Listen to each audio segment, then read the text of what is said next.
Salut à tous amoureux du cinéma, nous allons très en retard parler d'un petit film que j'ai vu hier, enfin un petit film, un plutôt grand film de 2023 puisque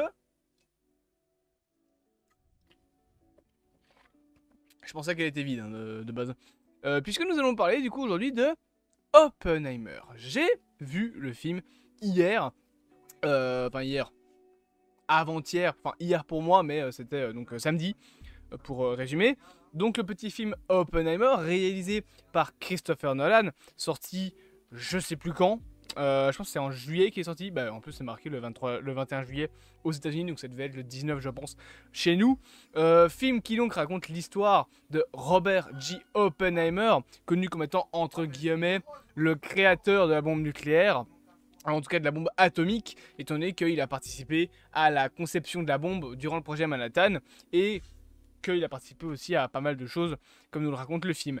C'est un film qui a été énormément acclamé pour être en fait un excellent film, et c'est un film que je n'ai pas eu l'occasion de découvrir au cinéma, étant donné que en juillet j'étais trop occupé à faire d'autres trucs malheureusement, donc j'ai pas eu le temps de voir le film au cinéma. C'est comme Barbie, je n'ai pas eu le temps d'aller le voir. Bon, honnêtement, Barbie, je l'ai vu après, j'aurais pu m'en passer. Mais voilà. Oppenheimer, j'ai décidé de rattraper mon retard. Et oui, alors, je vais donner mon avis, on va dire, de base, et je vais aussi baisser 2 secondes ma petite caméra. C'est mieux comme ça, donc je disais, je vais donner un petit peu un avis de base. Mon avis global est qu'Oppenheimer est très très bon, mais il y a des nuances à apporter. Parce qu'il n'est pas parfait.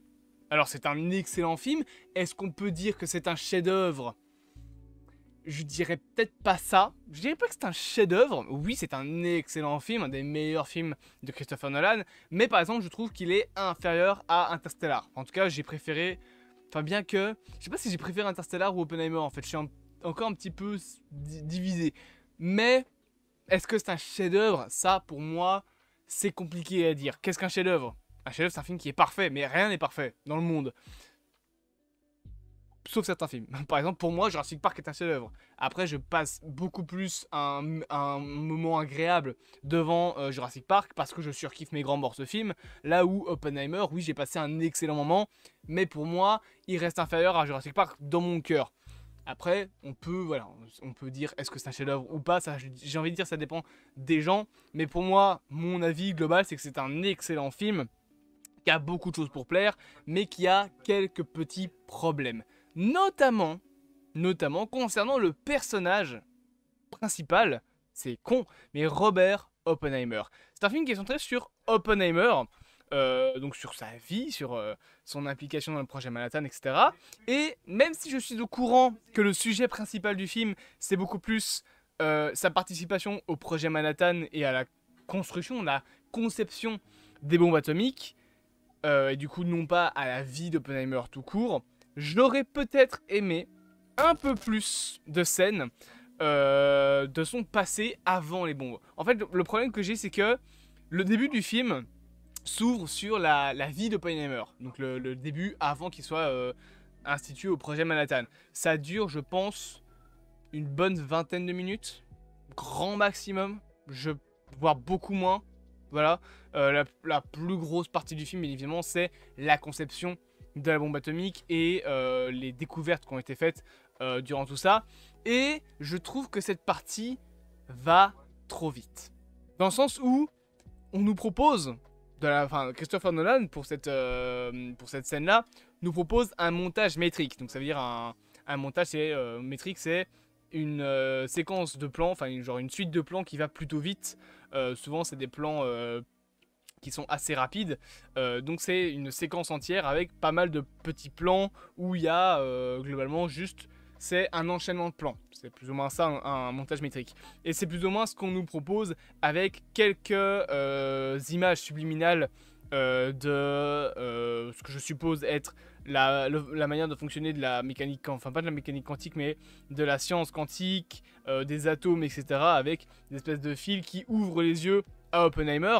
Cette scène-là, enfin toute cette partie-là du film est plutôt intéressante, mais je trouve que le type de montage qui est utilisé est trop brusque Et du coup, on passe trop vite sur cette partie-là de la vie. J'aurais aimé plutôt... Alors le film fait déjà 3 heures, donc il est déjà très long, mais j'aurais aimé qu'il fasse peut-être 10 minutes de plus centré sur cette histoire-là. Parce que ça reste quand même l'histoire d'Oppenheimer, et même si on a plus l'implication niveau de la bombe atomique d'Oppenheimer dans ce film-là, et les conséquences qui ont suivi, j'avoue que j'aurais peut-être plutôt aimé voir plus le passé d'Oppenheimer. Autre chose aussi qui est un défaut, pour moi, c'est le personnage, c'est en tout cas une partie du personnage de Lewis Strauss, interprété par Robert Downey Jr. Le personnage est très cool, bien évidemment, il est très très bien. Le casting est très bien choisi, voilà, Robert Downey Jr. ressemble plutôt bien à Lewis Strauss dans la réalité. Et la fin du personnage est très cool. Cependant, ce que je suis pas fan, c'est le début. Le début du personnage, je trouve qu'il est pas assez impliqué dans l'histoire du film.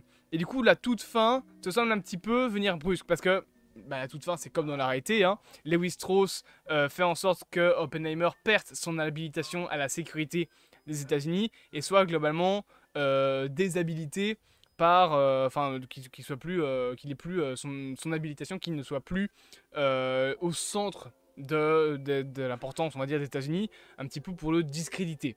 C'est plutôt ça le mot que je cherchais. Il cherche en fait, à la fin du film, à discréditer Oppenheimer. Et il le réussit, d'ailleurs. Et petite anecdote, Robert Oppenheimer a été réhabilité, je pense, 2 fois. Une première fois 68 ans après sa mort, donc par Joe Biden, il me semble.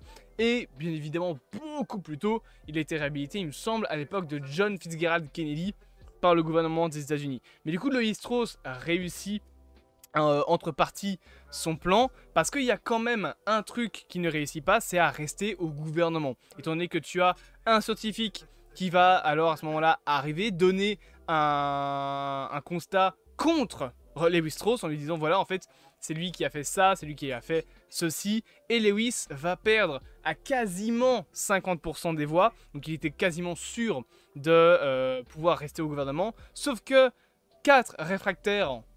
Enfin, 4 personnes vont être des réfractaires, notamment un certain John Fitzgerald Kennedy, en tout cas un certain John F. Kennedy comme c'est dit dans le film, ce qui fait qu'il perd sa place au gouvernement. Donc le karma le rattrape.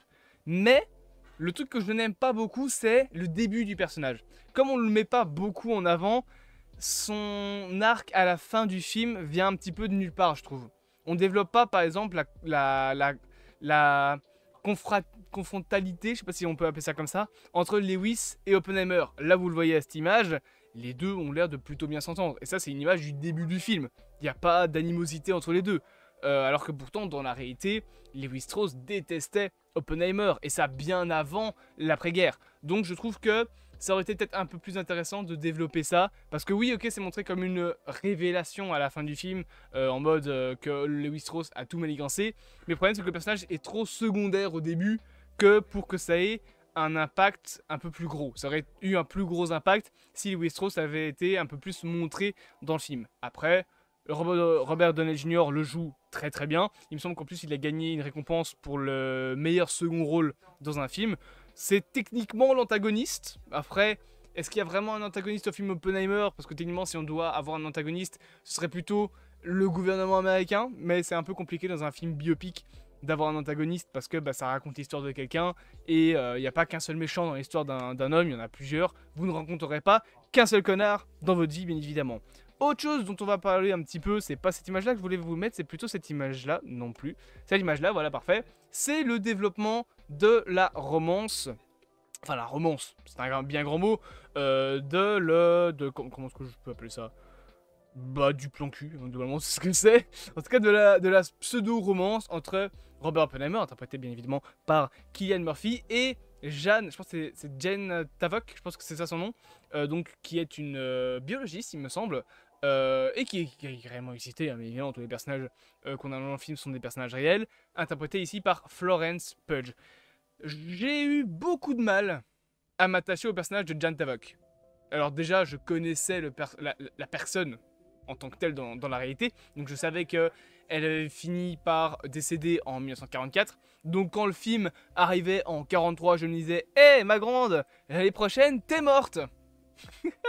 Et du coup, voilà, j'ai un petit peu de mal à m'attacher à ça, et d'un autre côté, elle est assez, dans un sens, aromantique, globalement, c'est ce qu'elle est, parce qu'elle ne veut pas de fleurs de la part d'Oppenheimer, enfin de la part de Robert, je vais l'appeler comme ça, c'est le petit Robert. Donc elle veut pas de fleurs de la part de Robert, elle veut pas lui tenir la main. Il y a vraiment ce côté où elle ne veut pas une romance avec lui, et juste elle a couché une fois avec, et c'est tout. D'ailleurs, la scène est très gênante, je trouve. De toute façon, globalement, les scènes de sexe dans les films sont gênants pour moi, je n'arrive pas, c'est trop... En fait, ça fait trop mal joué. Et ça, c'est pour tous les films, hein. Tout type de film, on va dire, normal. Hein, commencez pas à partir dans des délires, s'il vous plaît. Que ce soit dans des films Marvel, dans les films DC, n'importe quel film normal, ça fait trop superficiel. Alors, je demande pas à ce qu'on ait des scènes de sexe réalistes, par pitié. Honnêtement, s'il y en a pas, moi, ça m'arrange. Parce que... Mais, comme ça fait superficiel, ça, moi, personnellement, ça me sort du film. Voilà. Et ça, c'est pas un défaut du film en soi, c'est un défaut du cinéma en général. C'est que toutes les scènes de cul, on va appeler un chat, hein, les scènes de cul, me sortent des films parce que ça fait faux en fait. Ça fait vraiment très très faux. Et pourtant, Dieu sait que je m'y connais pas en.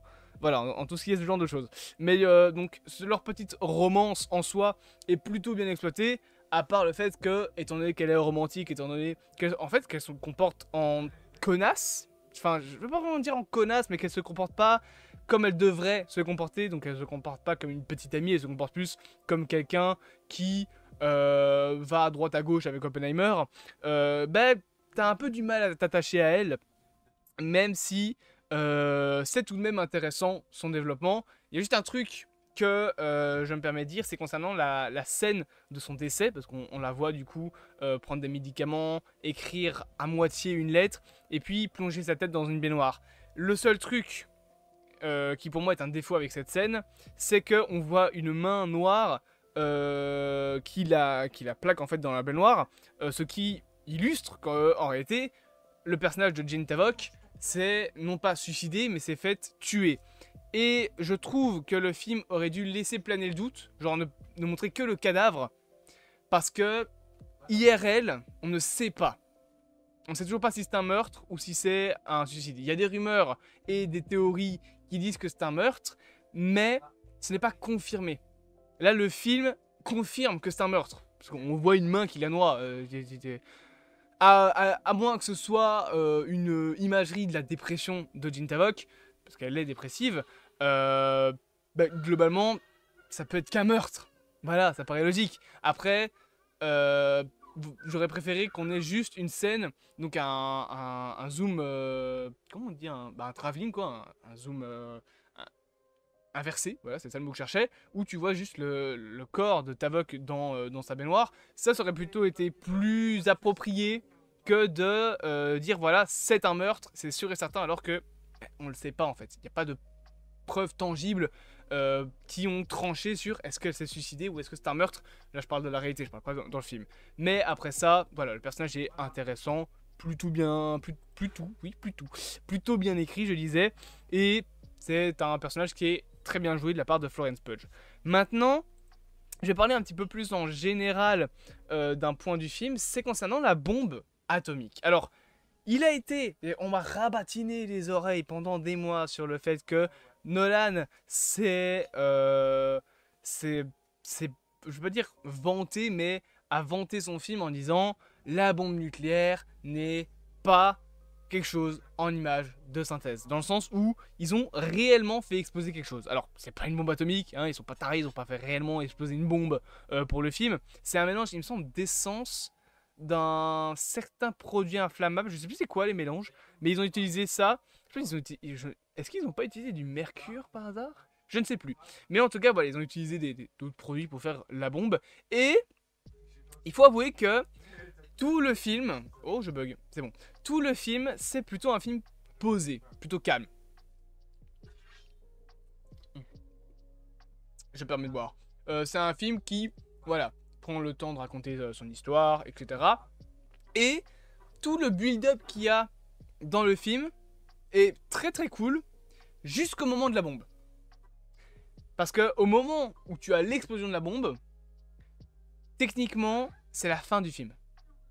En tout cas, pour moi, je le ressens comme la fin du film. Dans le sens où tout le film, c'est un build-up vers la bombe atomique, vers le test de Trinity. Et quand il explose, bah, la suite, c'est un petit peu l'après. C'est comme une sorte de scène post-générique à une histoire qui vient de se terminer. L'histoire a été racontée. Comment Oppenheimer a créé la bombe nucléaire, ça on le sait.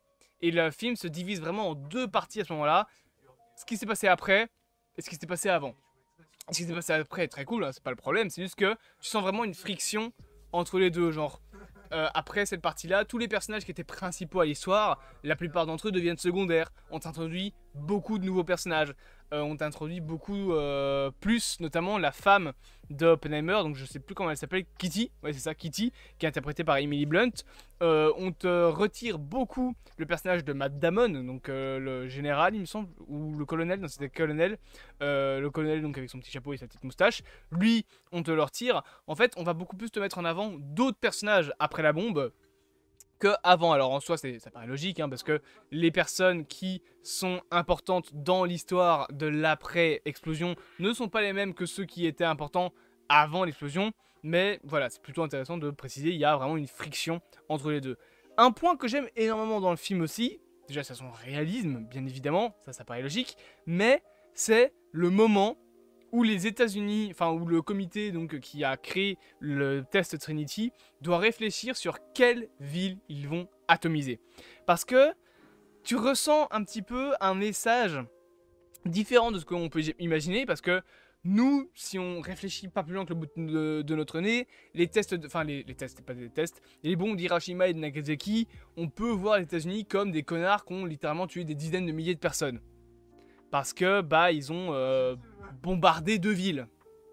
Le problème, c'est que, ce qu'on prend pas en compte, c'est que le Japon n'allait pas capituler. Sans les bombes, il n'aurait jamais capitulé. De plus, si les États-Unis n'avaient pas créé la bombe atomique, ça aurait été les Allemands qui l'auraient créé. Et là, ça aurait été encore pire. Là, ce serait probablement compté en millions de morts, voire en milliards. Enfin, non, plutôt en dizaines de millions, peut-être, voire en centaines de millions, mais je pense pas qu'ils auraient tué un tiers de la planète non plus.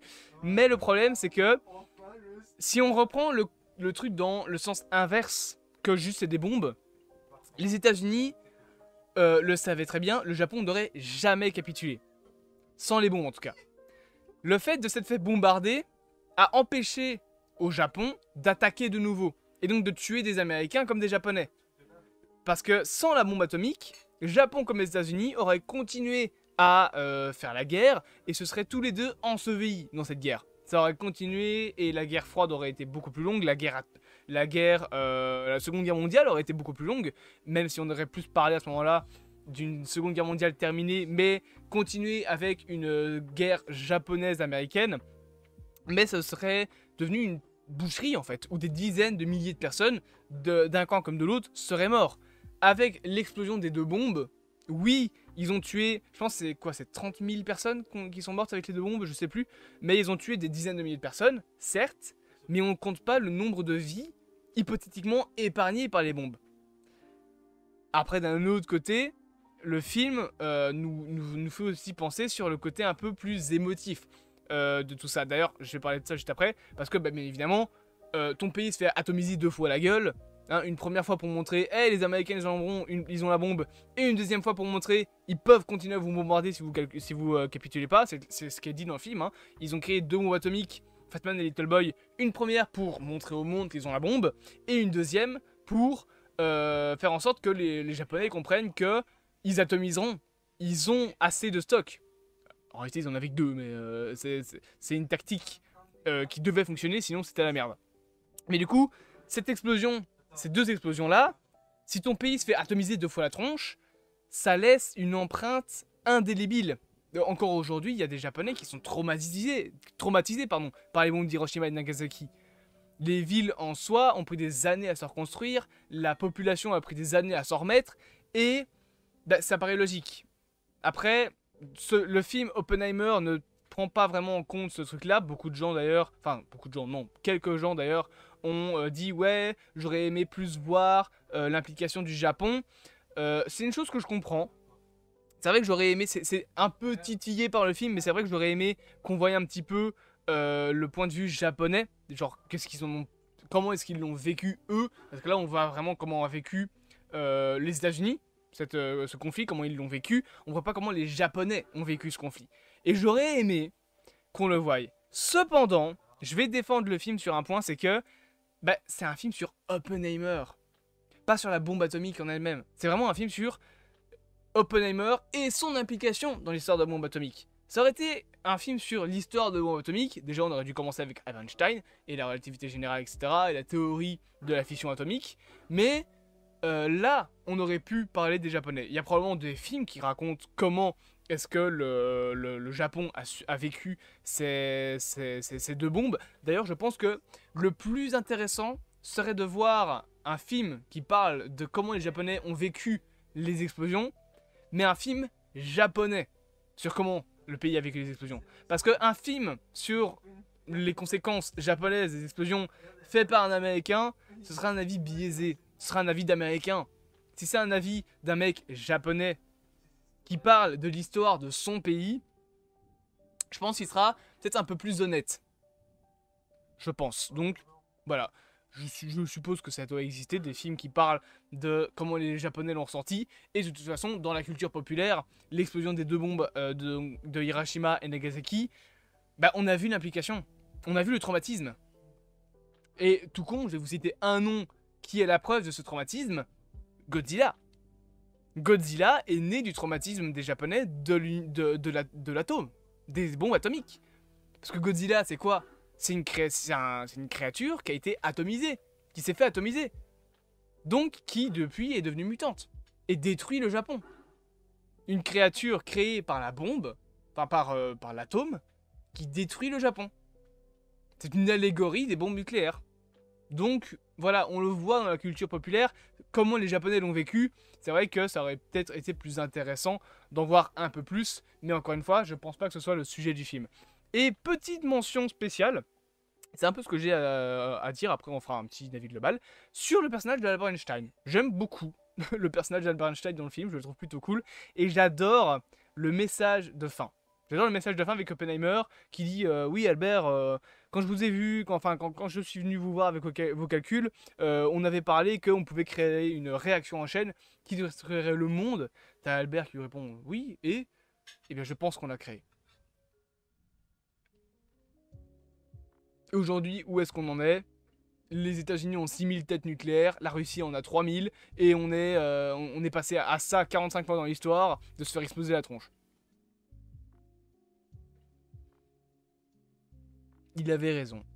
Conclusion un petit peu, j'aime énormément Oppenheimer. Alors bien évidemment c'est un film de Christopher Nolan et ça se ressent, il y a énormément ce côté un peu interstellar. Que d'ailleurs je ressens pas beaucoup dans les films Batman de Nolan honnêtement. Je ressens beaucoup plus le Nolan dans Hérédité, dans Oppenheimer ou encore dans Dunkerque que dans les 3 films de sa trilogie The Dark Knight. Mais voilà, si vous avez aimé Interstellar, vous aimerez Oppenheimer, clairement, moi j'ai adoré ce film. C'est un excellent film qu'il faut voir. Est-ce que c'est un chef-d'œuvre? Ça, c'est libre à vous de le dire ou pas. Pour moi, je le classerais... Allez, si la catégorie au-dessus, c'est, on va dire, S+, il serait en S. Donc la catégorie en dessous. C'est pas un chef-d'œuvre absolu, il y a des défauts, mais c'est quand même un excellent film. J'espère donc que cette petite critique vous aura plu. Bien évidemment, n'hésitez pas à vous abonner, à partager, à liker et à commenter cette vidéo. Et on se dit à bientôt pour de prochaines aventures.